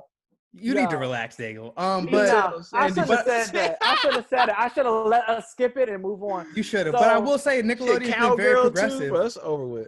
Nickelodeon's been very progressive with their programming recently and the statements they've made. So kudos to them. Yeah, shout out to them for saying some things. Shut up, Daniel. I'm done. Anyway, next we're moving on. Is Squidward gay too? Sponsor break. This podcast. What? None of these characters ever have like significant others. Yeah, I mean, I wouldn't be surprised if any of them. I think Squidward might be straight. I think Squidward just don't have game. I think Squidward's straight. He's tired of these motherfuckers. So Squidward is the actual asexual one. I could definitely see Squidward as the asexual one, not like SpongeBob as the creator used to say. He's like an incel. SpongeBob definitely likes dudes. Patrick, I think, he probably is like done it a couple of times, but like is like whatever. Like he's like one of those people off Tiger King. Like, guess I'm married to a dude now. Oh my god! Mr. Krabs is getting pussy for sure. He's fucking all the little young chicks in the town. No, he's not. No, he's not, because he's not gonna pay. But that's what I'm saying. He just scamming them like, look, yeah, come pull up. I'm the owner of the He lets us get free Krabby Patties. Yeah. Honestly, we're spending entirely too much time on this. Knocking them old young joints down. Yeah, I got a whale daughter. He probably fucking a lot of fat bitches too. Like, yo, Danny, please. This is really one of my childhood favorites. Mr. Krabs pulling like, where the fat bitches at, man? Come on. Oh, this is awful. This is so awful. I don't want to talk about getting this. it in, throwing a check, like, yo. God. Y'all got the big bitches going. How is this episode not done yet? Danny, do you have a sponsor break for us? This sponsor break is brought to you by Mr. Krabs Fat Bitches. Go get your go rewatch SpongeBob. See, this is going to be the clip we use for this week because this is going to be the clip that they cancel your bitch ass for. And then our names are going to be tied to your name, and we're all going to go down in a heap of flames, just like B. Simone. We're all going down with the ship. If I get canceled off of this, then I guess I'm not meant to be fucking famous because that's hilarious. Mr. Krab loving young fat bitches is hilarious.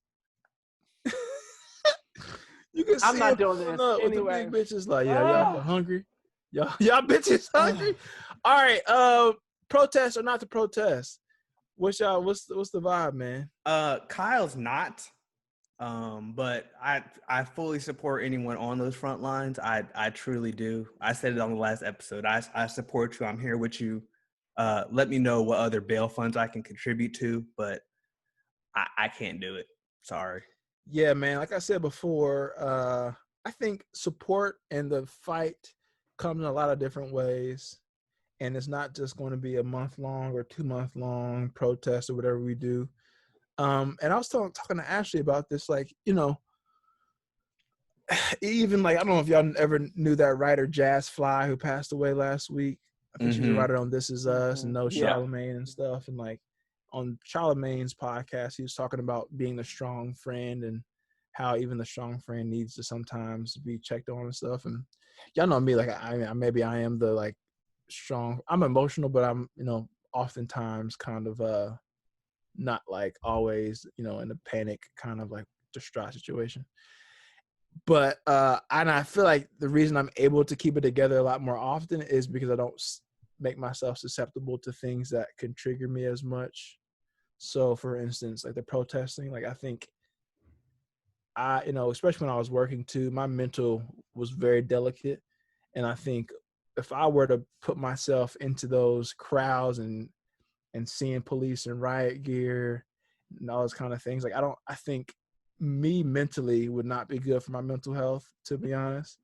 Whether it's me having quote unquote PTSD from being pulled over or, you know, going to school down south and racial profiling and all this kind of shit. Like, I don't think that I would be as much of a help putting myself through that and being lesser of a personality here. Oh yeah, I'd be fucking stressed. I couldn't do it. This is not how I'm built. And even just the general anxiety of being around hundreds of people in that kind of setting at once is not really my shit either. So I think that's why. And I think to Chappelle's point, just because someone doesn't always speak or protest or always do something at a drop of a hat doesn't mean they're not just as for the cause as someone who does take the time to protest. There's a lot of different systemic ways that we are going to have to tackle this. And I'm thinking about it every single day, whether it's supporting voters in November, whether it's me, you know, giving food to people that are out in lines, you know, in different sections of the city, or just educating people, whatever it is like that we have to do in the next year to like really help ourselves is where my head is at. That's my reasons for not necessarily like being out marching amongst people. I don't think that anyone needs to really validate or like say why they are or aren't out in the streets protesting. You know what I'm saying? Like it's not like going out to protest is a normal fucking day. Like we're literally living in a pandemic. So I think that regardless of whether or not you're out there or not, I don't think you can question someone's commitment to the liberation of our people at the end of the day. You know what I mean? Yeah. I mean, for me, I think I've always been somebody who was very in tune with social justice organizations and just this, the idea and the practice of social justice. Like when I graduated, I, you know, went to work for a social justice organization, and that was a part of some of the work. And the majority of the work that I did was specifically tied to racial injustices. It's hard for me to not be out there. Personally, I have not gone for similar reasons that, you know, Danny and Kyle mentioned. Emotionally, I just wouldn't be able to handle it. I'm going to be honest. I find myself having extreme anxiety when thinking about going in those spaces. Number one, I was planning on going today to a protest, and it was an all Black Lives Matter protest where it was focused on recognizing how in many other aspects, other protests that were focused on Black Lives Matter did not include queer people who fell on the queer spectrum of the LGBTQIA plus spectrum. Don't be a whore. You remember the LGBTQ plus. I can say what I want. I can say what I want. I can say what I want. Anyway, you whores. I think that my experience with police and just like growing up in Baltimore, seeing it, being around it, seeing it at Elon in ways that were very frightening and scary. I know that for me going into those spaces and even seeing it in DC. This one in particular is a lot heavier of an experience. And I know I said that, 2 weeks ago, but this one means so much more because the conversations have shifted from the police officers are bad to this systemic issue. The system. The system is fucking broken.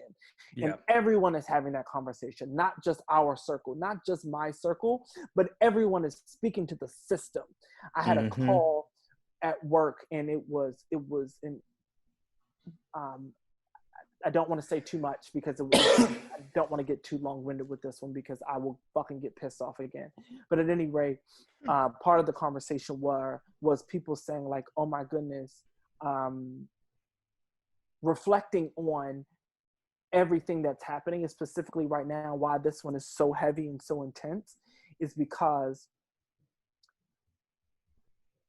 people are looking at Colin Kaepernick now saying, ooh, he was right. This nigga was spitting.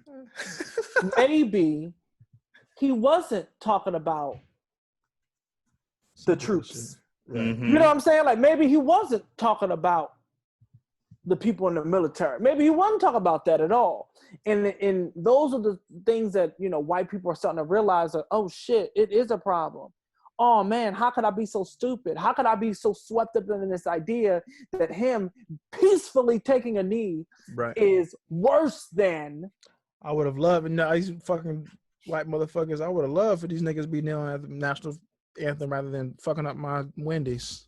Mm-hmm. Okay, that's how they think rather now. be these motherfuckers be, I think we already knew that Colin Kaepernick in history would be painted in a much more favorable light, and anyone that opposed would be looking like these white people you see in these black and white videos, lynching motherfuckers or beating people up. Mm-hmm. But I think now it's interesting enough within a couple of years, it's going to happen sooner than maybe we initially thought.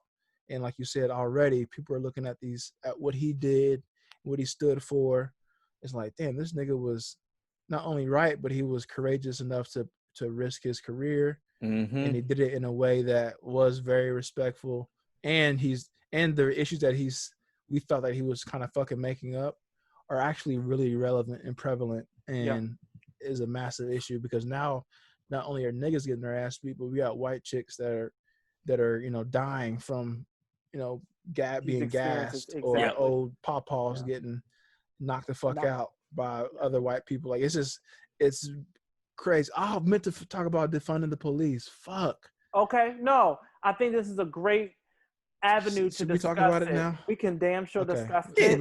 It's gonna be another locked in podcast. And I do apologize for how long this was about to be. I'm gonna let you go first, Danny, because I know that you brought it back up. So I'm I just think that I think some people are, and I understand where they're coming from the super radical thought of get rid of the police, fuck the police, and I understand that initial gut reaction.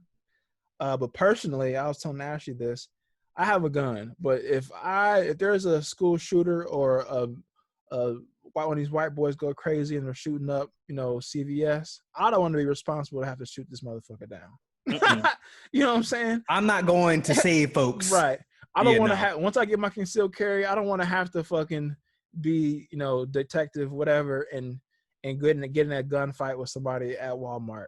Yeah. Do I want to have the option to if someone's coming at me or whatever? Sure. But I don't want to be the sole person that has to shoot down somebody in close range or non-close range with other. No, I don't. That's not what I'm going to be trained for probably ever. And that's not what I would even get paid for. So I think in my idea of defunding, I think there should be a lot lesser of a presence of police. I had tweeted about this. I was driving through west side of Chicago a week or two ago, dropping off food on one of Ashley's mentees, and there were 10 police officers at least at one bus stop. Middle of the day, I can't remember if it was a weekend or it might have been a weekend, but like 3:00 in the afternoon, light outside, 10 police officers just hanging around talking middle of the day. It's like, why do we need those 10 motherfuckers at one bus stop or one train stop? And it's probably 10 stops either way that are in predominantly black neighborhoods. So we got hundreds of police officers that are just over policing these couple stops that like you're for one bound to fucking catch somebody doing something. Yeah, and if you're also looking for something, you're gonna find it. right. And just the cost that it takes, even if we're paying these niggas only 50, 60K a year, 70K a year, that's a lot of money that is just essentially over policing what? Somebody jumping the turnstile or somebody, using the counterfeit bill to do something, or somebody smoking weed or whatever the fuck it is, somebody's music being too loud or a tail light being out. Like, we're spending $1 million on this one stop a year for that. Like, that's just crazy. So I think a lot less of presence would be great.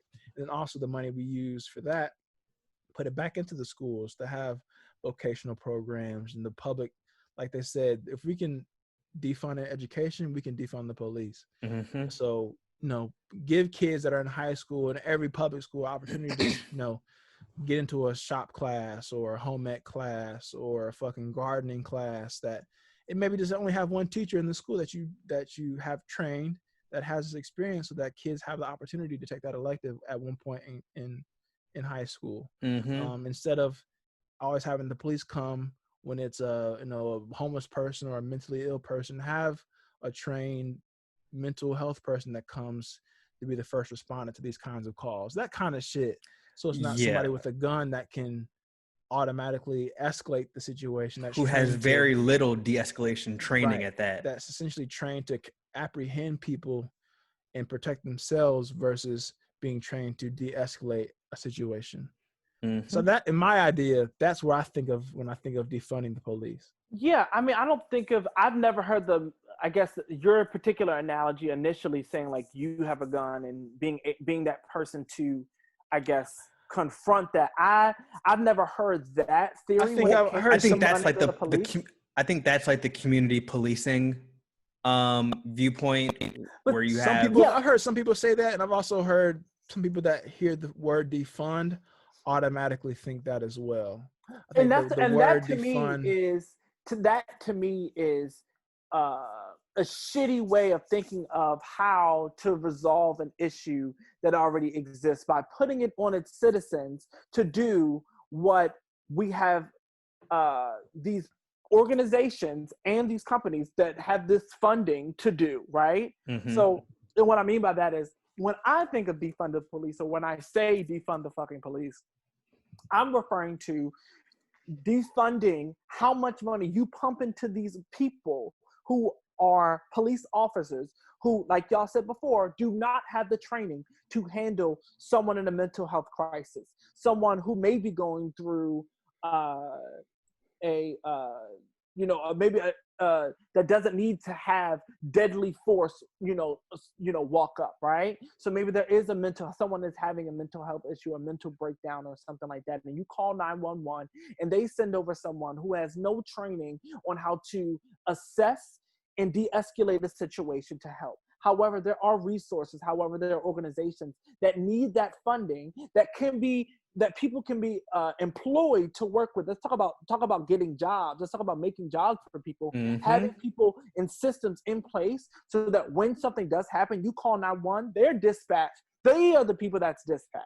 Yes. You know what I'm saying? For that particular crime, for that particular thing. Not having someone who has no idea what the fuck to do when someone is off pretty much their a meds and don't know what from a militant perspective. From a militant perspective, because someone has not taken their meds and they are erratic and having an episode, and the first thing you want to do is shoot them versus what they need is medication, or even tase them or put them in cuffs, whatever. Non-lethal measures to subdue them and get them to a space of control, in the sense of like them controlling themselves, not the police controlling them, but them being able to gain control of who they are, right? Giving them the proper support that they need. So when I say defund the police, I'm talking about taking that billions of dollars that you're pumping into these cities and these states to fund the policing of people, and policing in the sense of controlling and not protecting. You know what I mean? Like, I don't feel protected. Like I think I was having this conversation the other day. I was just like, I don't feel safe when I see a police officer. If I saw a police officer, I would lose my shit. I don't think most black people would even feel comfortable calling the police. You saw Jay Farrell got arrested or apprehended or whatever a couple days ago. It was like back in February. But was it in February? It was in February, but they just released the footage publicly. Yeah, it's just like, who doesn't Jay Farrell's not Eddie Murphy, but he's a known comedian and actor. It doesn't matter who the fuck you are to a certain point. No. Even Dave Chappelle's point, like it's like it's just yeah, I mean, because a lot of people are like, well, crime still happens in these areas and stuff, and it's like it's a two-way street. I think it's defunding them, and it's taking that money that is used in such a very binary situation and then putting it in a way that, like you said, sports. So many schools having to cancel sports or get rid of sports for lack of, public schools for lack of funding. Like every school should be able to have a basketball, football team and a track. They should be able to do all these things and be able to get to and from without having these crazy fundraisers. Like, just think of all the times as kids, these have to go do these ridiculous fundraisers just to be able to play, let alone get the nice gear, but just being able to fucking play sports after school. And the amount of kids that just don't even have that opportunity. And even if you're unathletic as fuck, let me teach little LeRon how to fucking change oil so he can get a job at, Firestone, or open up his own shop, or cut hair, or even after just general after school programs. It's well known that when children aren't able to keep themselves busy, they're naturally going to get into some type of trouble. It's like why you see juvenile crime rates skyrocket during the summer. So it's like reinvest those. Like, there's no reason why the New York City Police Department has a $6 billion budget. That makes no fucking sense. There's no reason why Washington D.C. has a police budget of over $500 million, and Muriel Bowser, the mayor who painted Black Lives Matter on the street, is going to increase the police budget by $19 million for the next year. That makes no sense whatsoever. When you have kids who live in two parts of the city that have one grocery store for a whole quadrant of a city. You know what I'm saying? Like, they're like, those police budgets could be reinvested in these communities so kids can have a grocery store to go to, so they're not going to a corner store to get their nutritional value. It could be put into after school. Value? Well, sorry, I should have put that in air quotes. Nutritional value of a fucking hot pickle. Pickles, hot Cheetos, hot fries. Yeah, it's ridiculous. It's crazy. Absolutely ridiculous that these major cities invest all this money into police brutality or police in these, and then millions more have to be paid out in police brutality cases, which is paid by taxpayers. It's not coming. It's not coming out of a police pension fund. It's not coming out of their own budgets, like their operating expenses. It's coming more from us. So what if we took some of the money from them and reinvested it in these communities, gave police better, not even increase their funding, but use some of their funding to go towards better training? A police officer should never be a first responder for domestic abuse, for a domestic dispute. They shouldn't be a first responder for someone who's gone off their meds and is going through some type of mental issue. Like, there's a lot of situations where a police officer should never. Yeah, or there should just be car accidents. Their training needs to be changed completely. There's no reason why in 2020 American police officers are still trained to shoot at center mass. That's a kill shot. You're trying to kill. That's what it is. That's a kill shot. You're not looking. Don't you train to shoot somebody in the leg to incapacitate them, or in the arm? You know what I'm saying? I get the body is the easiest shot, but you're going to kill somebody if you're shooting at center mass and then you're unloading 40 clips. Especially when they're running away from you. And we haven't even gotten into the military state that is our police forces. Why does the military and the Department of Justice sell military-grade weapons to local police forces? To local police stations. Why are local police forces able to use tear gas when that is literally banned in international war? That doesn't make any fucking sense whatsoever. That any of that can be done. So the fact that it has gone on is ridiculous. So I'm glad this shit's burning down. I want, and I will say this again, and I said this, a couple weeks ago, and I stand by this. Burn this motherfucker to the ground and let it be reborn from the ashes, because this is trash. I am tired. and I had to explain this to I was like, this is something that my ancestors fought for. I will probably be fighting for my entire life. My children will be fighting for this their entire lives. My grandchildren will probably be having this, and there might be some change that they may see in their end. We're still struggling to get Confederate statues removed from the Capitol. Yeah, that's shout out to statues of literal that are doing it though. Statues of literal traitors. Yeah, the Confederacy they tried to succeed from the United States. They were literal traitors.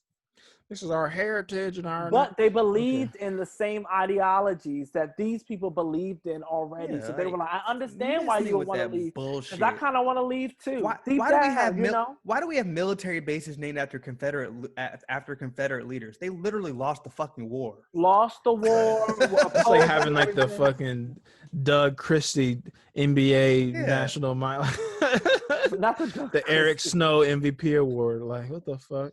Like, why? Like, why would you do what? The Vlade Divac.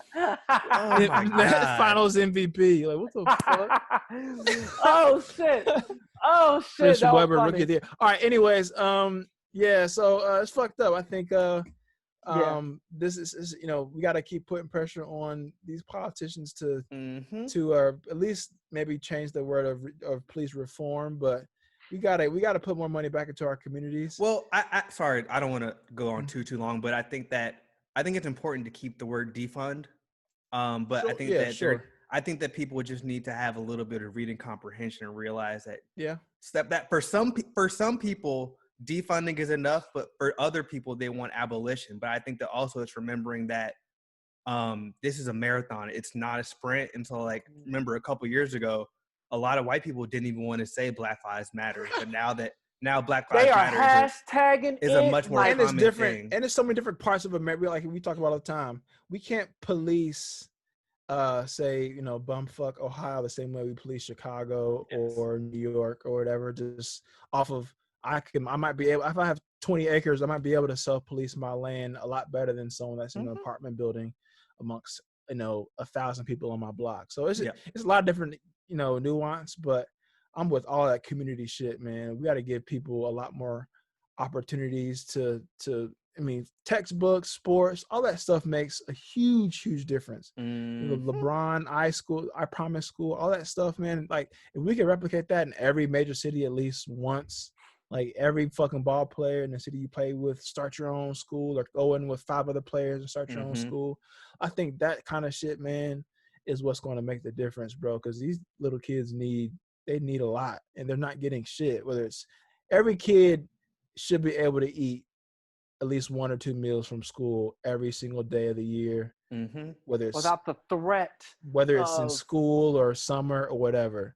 And their parents should be able to drop them off at a community center if they got to go to work for 3-4 hours every single fucking day. And the amount of money that if these niggas can have tanks and tear gas and shit, then we can pay for, it would be very easy to fund all of these things if we didn't spend almost $1 trillion annually on military in our national defense, which is not necessary. It's so easy to do. Fuck the system. What are we watching? The Five Bloods. Go watch that. That's all I'm gonna say. Go watch that shit tonight. Okay. Go watch that.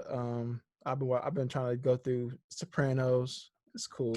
It's like whatever. How y'all? Okay, so I see insecure predictions. How we feeling? What we thinking? We thinking that what? How we what? It's not gonna end well for Lawrence and Issa. It can't.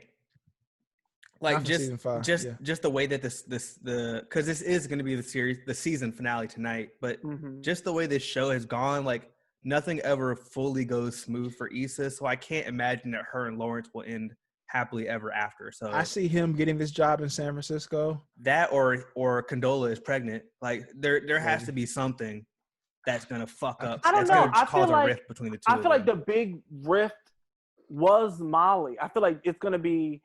I feel like he's gonna get that job in San Francisco. Yes, but I also feel like the big controversy, like the big thing, was of the Molly. Season. Oh, absolutely, was Molly and her, and the focus is on how, and it's kind of like that undertone kind of thing about how you can love somebody, but then also find them again and also reconnect and still have that strong connection.